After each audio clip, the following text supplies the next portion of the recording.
البصر كرتين ينقلب إليك البصر خاسئا وهو حسير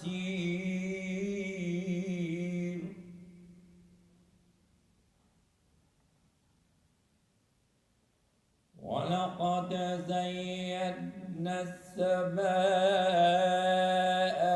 الدنيا بمصابيح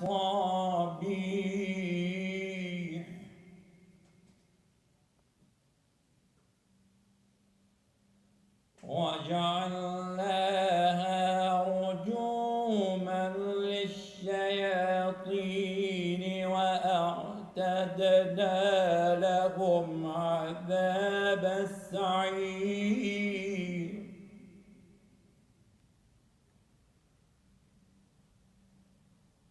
وللذين كفروا بربهم عذاب جهنم وبئس المصير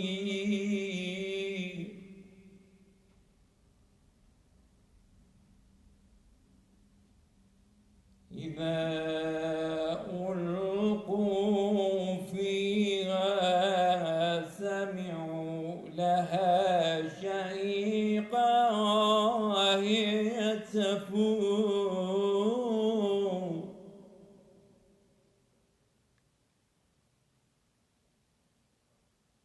تكاد تميز من الغيظ كلما ألقي فيها فوج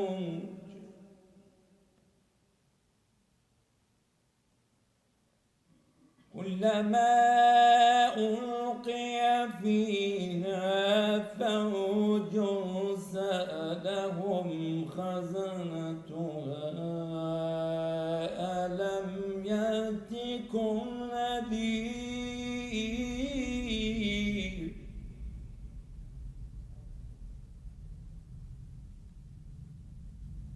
قالوا بلى قد جاءنا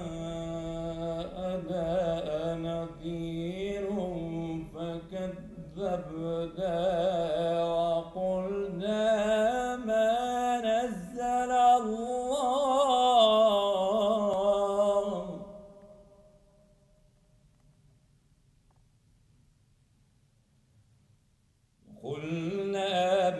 نزل الله من شيء إن أنتم إلا في ضلال كبير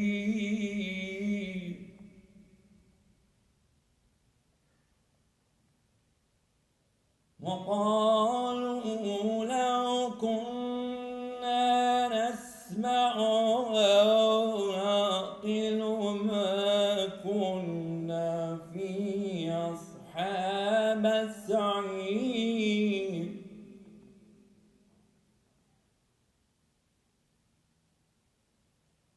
فاعترفوا بذنبهم فسحقا لأصحاب السعير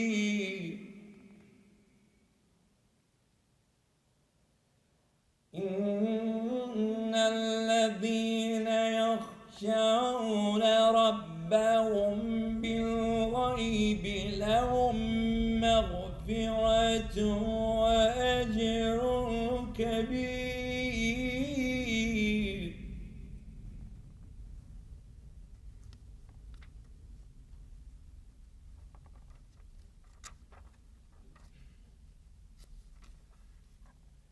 وأسروا قولكم أو اجهروا به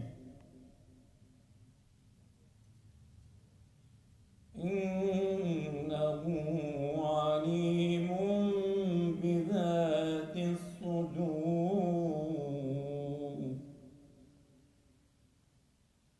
ألا يعلم من خلق وهو اللطيف الخبير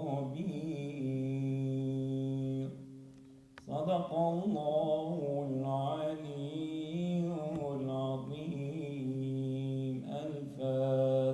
مع الصلوات.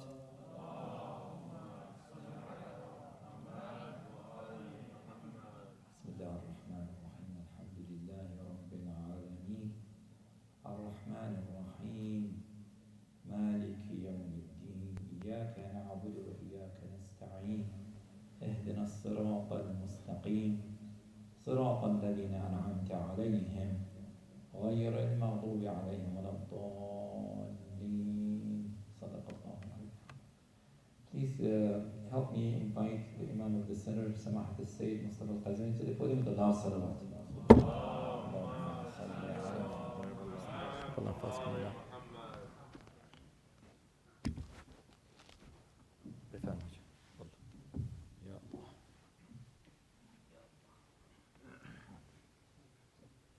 أحسنتم حاج سمير. السلام عليكم ورحمة الله وبركاته. And I also request you to join me in reciting Surah Al-Fatiha for the mother of our honorable brother Hajj Ja'far Yasai, his mother, the anniversary of the departure of his mother Hajj Khanum Sa'adat Yasai, and also the anniversary of the departure of Hajj Mumtaz Daya. Al-Fatiha ma'a as-salati ala Muhammadin wa ali Muhammad. بسم الله الرحمن الرحيم مالك يوم الدين إياك نعبد وإياك نستعين اهدنا الصراط المستقيم صراط الذين أنعمت عليهم. I also welcome our brothers and sisters from Afghanistan who recently joined us and arrived. We wish them, inshallah, a life of stability and prosperity and faith for them and their children and their families in this country, inshallah. So tonight we're going to go through 3 verses of Surah Al-Hijr, chapter 15, verses 94 through 96. And next Thursday, inshallah, we're going to conclude the last 3 verses of Surah Al-Hijr. The week after that, we begin, inshallah, a new chapter in the Holy Quran. Sallu ala Muhammadin wa ali Muhammad.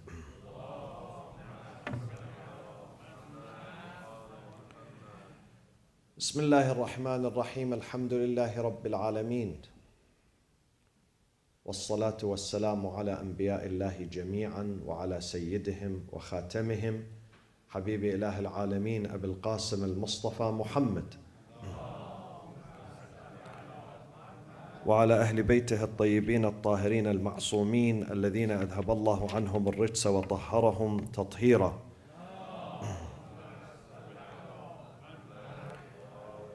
Congratulations on the month of Rajab al-Asab, and also on the anniversary of the milad of our Imams, the leaders of the school of Ahlul Bayt, Imam Muhammadin al-Baqir alayhi salatu wassalam, Imam Ali al-Hadi alayhi salatu wassalam. On the 10th of this month, Imam Muhammadin al-Jawad alayhi salatu wassalam. The 13th of this month, Imam Amir al-Mu'mineen Ali ibn Abi Talib alayhi salatu wassalam. And the 27th of this month, Mab'ath al-Nabi Muhammad sallallahu alayhi wa sallam. We ask Allah subhanahu wa ta'ala to accept our a'mal, our prayers, our fasting, our dedication, our charities during this month, inshallah. And the next month, Sha'ban, and the month after that, the month of Ramadan. These are months of blessings and mercy and beauty extended by God to His creatures, to us, to mankind. So we get closer to Him and we enjoy, inshallah, spiritual refinement and purity, inshallah. Sallu ala Muhammadin wa ali Muhammad.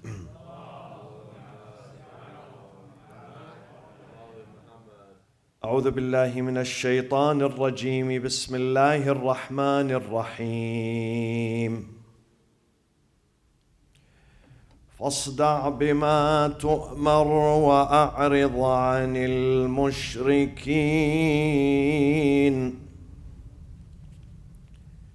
إنا كفيناك المستهزئين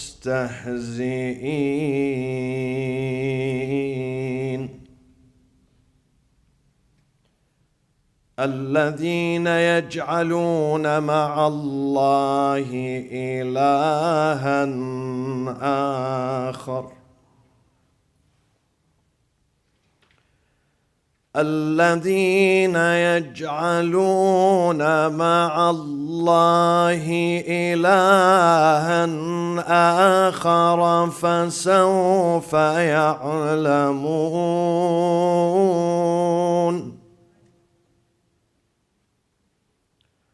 ولقد نعلم أنك يضيق صدرك بما يقولون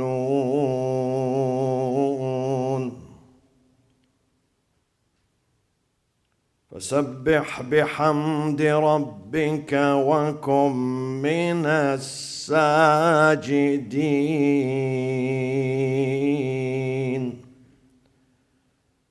واعبد ربك حتى يأتيك اليقين صدق الله العلي العظيم.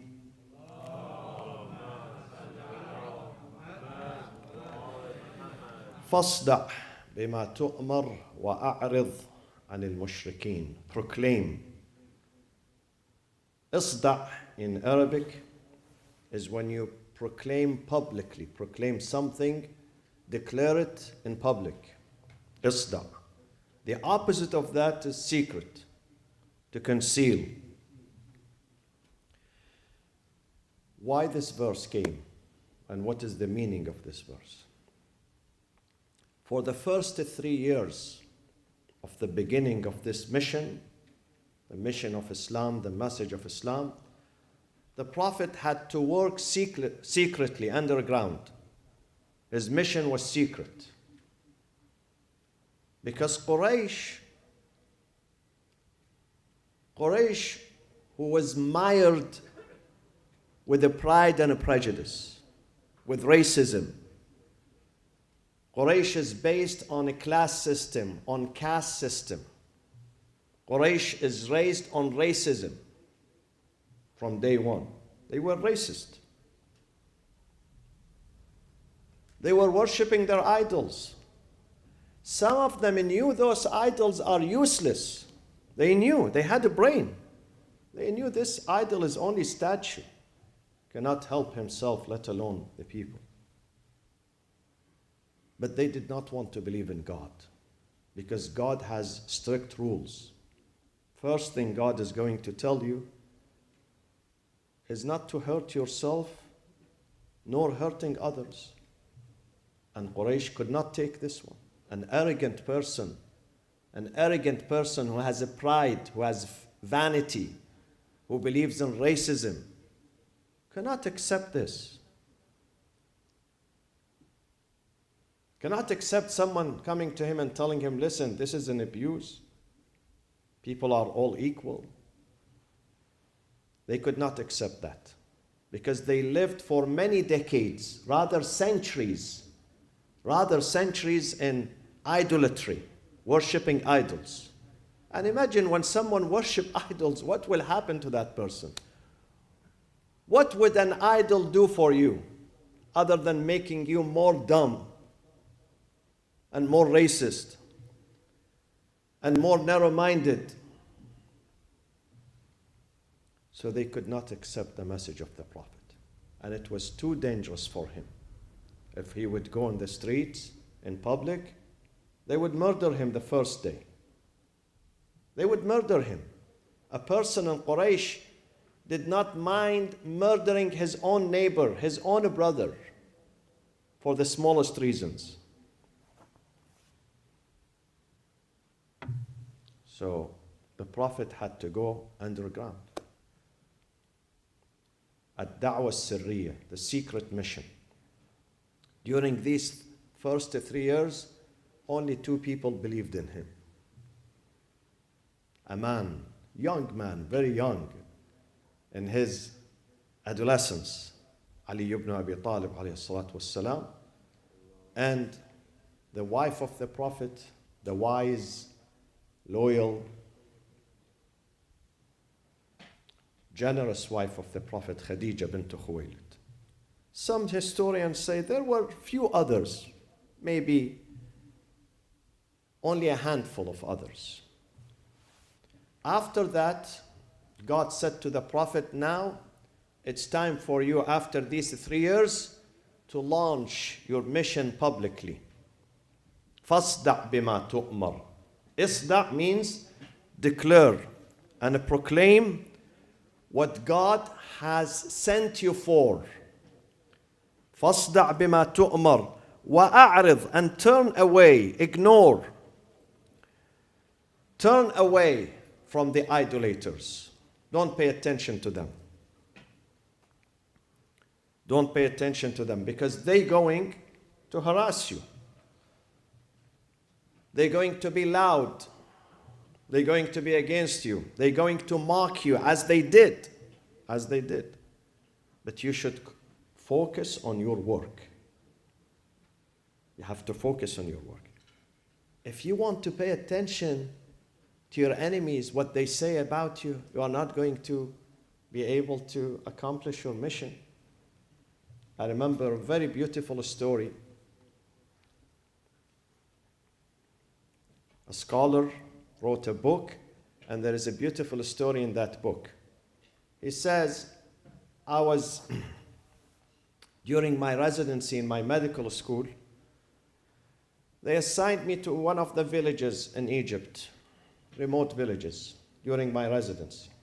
So one day, the local clinic received a call, emergency call. So he said, I boarded the ambulance with the driver.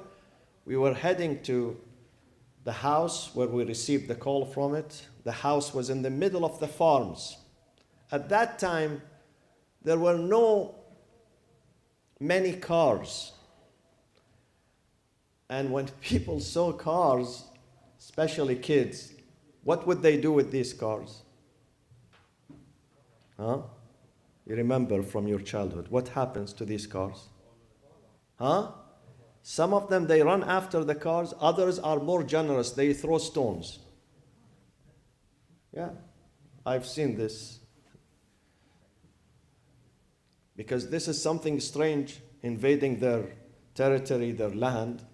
So they start throwing stones. So he says those kids, they started throwing stones. The windshield broke. So the driver of the ambulance, rather than going to that house to save the life of the patient, he diverted and he went into a side road chasing those boys. I said to him, listen, we have a mission here. There is a guy who is about to die. I have to get myself there. Leave those kids. Leave them alone. If you want to chase those kids, we are going to fail in our mission. Focus on your mission. Don't care about what people do. This is our journey in this life. In this life, we have to focus on our mission. There are many people who criticize us, who do not like us. They don't want to see us in this country. Should we pack and go? Should we sit at home and then always remember what X man said to me, what Z man said, what this, what that? You are not going to be able to focus on your life, on your work, on your mission. You failed. You failed. So God said to the Prophet, وَأَعْرِضْ عَنِ الْمُشْرِكِينَ. Turn away from them. Ignore them. They are not going to stop. They are not going to stop their attacks on you. وَأَعْرِضْ عَنِ الْمُشْرِكِينَ. The best thing is just to ignore them, don't listen to them, and don't let them distract you from your main mission.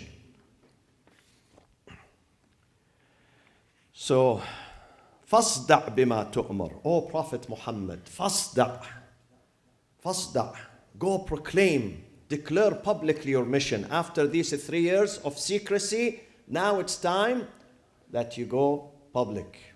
فاصدع بما تؤمر وأعرض عن المشركين. Turn away. Inna kafaynaka. I am going to guarantee. God says to the Prophet, Inna, me, I am the Lord. Kafaynaka. I will suffice you. I will suffice you the hurt and the attacks of the mockers. Inna kafaynaka al-mustahzi'in. One of the weapons that Quraysh, the arrogant Quraysh, used against their son, Prophet Muhammad sallallahu alayhi wa sallam, is the weapon of mockery, istihza, mockery.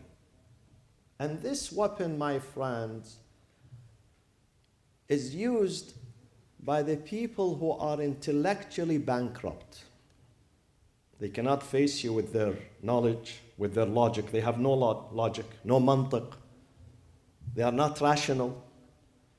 So when they cannot face you, they're going to use another method.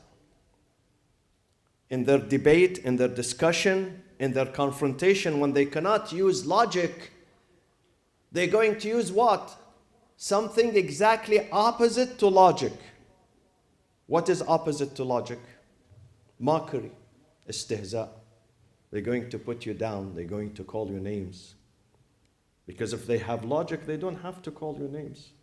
They use their logic against your logic. But when they lack logic and rationality, they are not intellectual, then they're going to call you names, trying to defeat you. God is saying to the Prophet, those mustahzi'een, the mockers, we're going to suffice you against them. We're going to protect you against them. They are not going to be able to hurt you. And those mockers were many, among them the ringleaders were 5. Their names are mentioned in the books of history, tafsir and history. They put their names. The top leader is Al-Walid ibn Al-Mughira. Al-Walid ibn Al-Mughira Al-Makhzumi, rich person in Mecca and arrogant. And in fact, when God sent this book upon the Prophet, he said, لولا أنزل هذا القرآن على رجل من القريتين عظيم. God is saying, sending his book upon this man who's orphan, who doesn't have money, and I'm rich. How did God bypass me? Me and Fulan, his friend, another friend, they were 2 rich people in Mecca. God has to send this message upon me. I'm the rich, I'm influential. I can move the society, the economy, the market. God left me, bypassed me, and he sent it upon Muhammad, who doesn't have food to eat. Look at the arrogance. Arrogance. Because he's rich, he thinks he's the best. Not because he has values or principles. Not because of his character. Because of his wealth. لولا أنزل هذا القرآن على رجل من القريتين عظيم. He was in Mecca and his friend was in Ta'if.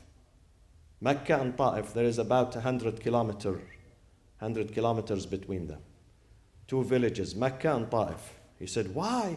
Why didn't Lord send this book upon me and my friend from Thaqif?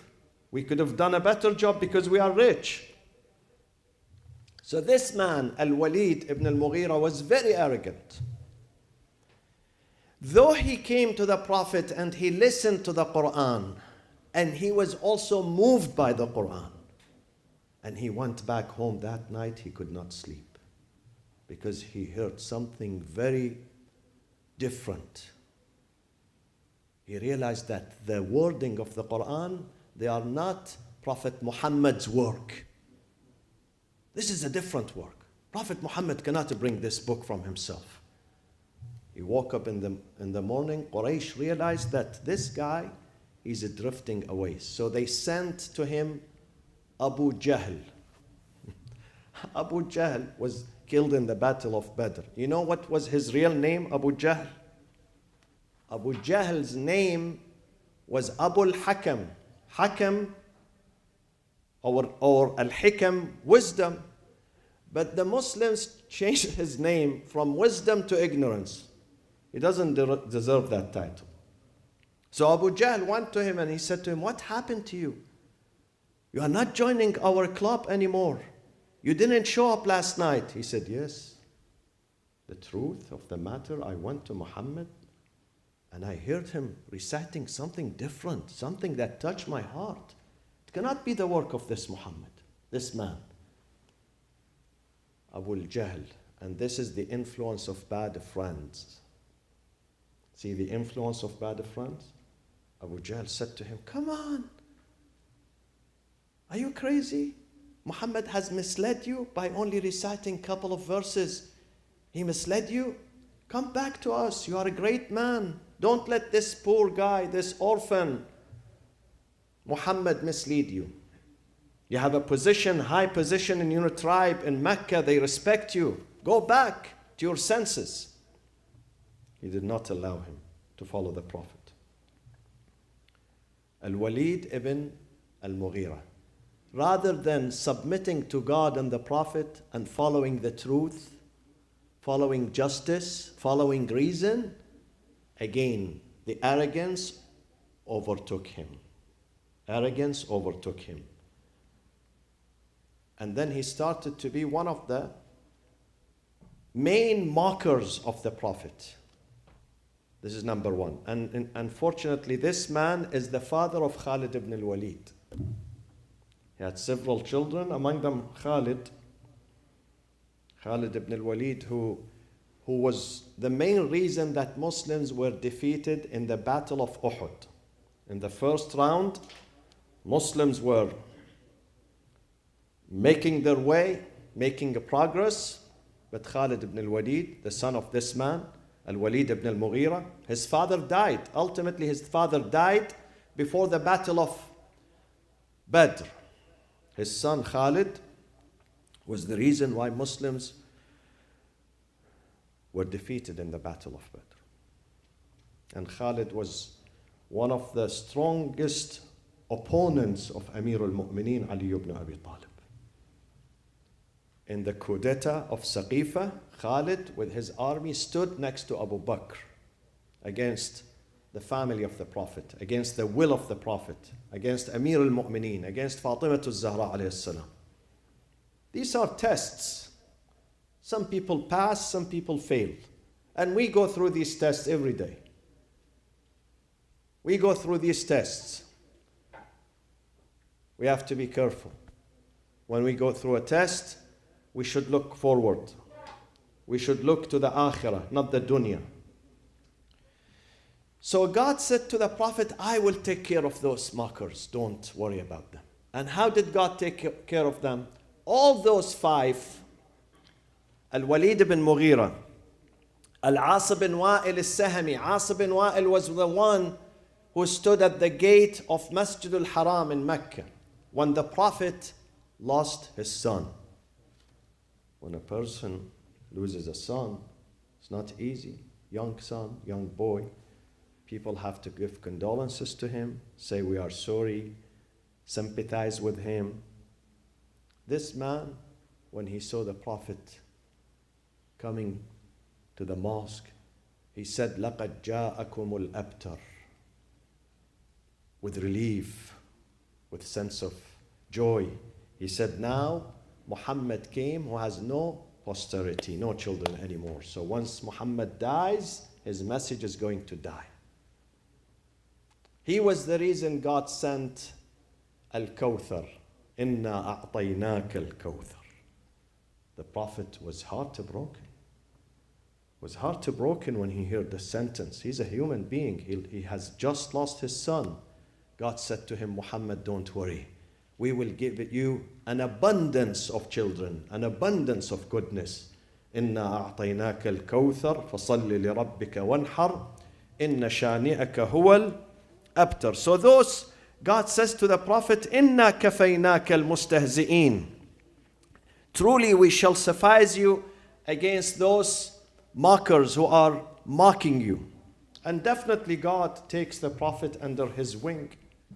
Any person who works for God, any person, at any time, at any society, when you work for God, God will take you under His wings.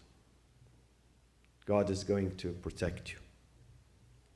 You may ask then, how did God protect the prophet? They were mocking him, they were attacking him. How did He protect him? God says, I protect you against death. They are not going to murder you. But to attack you, this is part of the process. This is part of the process. You have to bear that. In order for you to get your message, you have to bear the pain, the mocking, the accusations. They call you possessed, majnoon. They call you sahir, magician. They call you names. They attack you. These things happen. These things have to happen. This is part of your mission, part of your work. And we learn a lesson from this. Some people say, I'm always praying to God 5 times a day. I fast. Why this person is against me? Why did I lose my job? Why did I get COVID-19? Why did I this? God never promises that if you pray 5 times a day, you don't get COVID-19. You don't get sick. You don't lose money. Your leak, your ceiling, your roof is not going to leak. Where did He say that? God says your faith is going to be safe. And this is important. The faith is going to be safe. Your connection with me is good. Otherwise, these difficulties, challenges, afflictions, masa'ib that happens, it happens to all. In fact, it happens to the most virtuous. Al-baliyatu shi'aru al-anbiya. The hadith says, baliyat, afflictions, baliyat are the mottos of the prophets. Meaning that no prophet could escape the afflictions. These are tests. These are tests. We have to go through them. أَفَحَسِبْتُمْ أَن تَدْخُلُوا الْجَنَّةَ وَلَمَّا يَأْتِكُمْ مَثَلُ الَّذِينَ خَلَوْا مِنْ قَبْلِكُمْ مَسَّتْهُمُ الْبَأْسَاءُ وَالضَّرَّاءُ وَزُلْزِلُوا. You think that the path to paradise is paved for you and you can make it to paradise easily without going through these difficulties and challenges and sickness and... No. The most important thing, we don't lose our faith in God, our connection. إِنَّا كَفَيْنَاكَ الْمُسْتَهْزِئِينَ الَّذِينَ يَجْعَلُونَ مَعَ اللَّهِ إِلَهًا آخَرَ. So when God said to the Prophet, begin your mission, فَاصْدَعْ بِمَا تُؤْمَرْ, the first thing the Prophet did, as it says in Surah Al-Shu'ara. Surah Al-Shu'ara, it says, وَأَنذِرْ عَشِيرَتَكَ الْأَقْرَبِينَ. Now that your mission is open, is in public, it's not secret anymore, begin with your family first. Ashira, your family.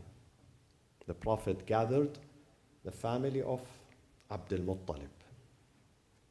His grandfather is Abdul Muttalib. Muhammad, his father is Abdullah. The grandfather is Abdul Muttalib. Abdul Muttalib had many children. One of them was deviant. He is the uncle of the Prophet. What is his name? Abu Lahab. Abu Lahab is the brother of Abdullah, the uncle of the Prophet, the uncle of Imam Ali. Abu Lahab is the uncle of Imam Ali and the Prophet.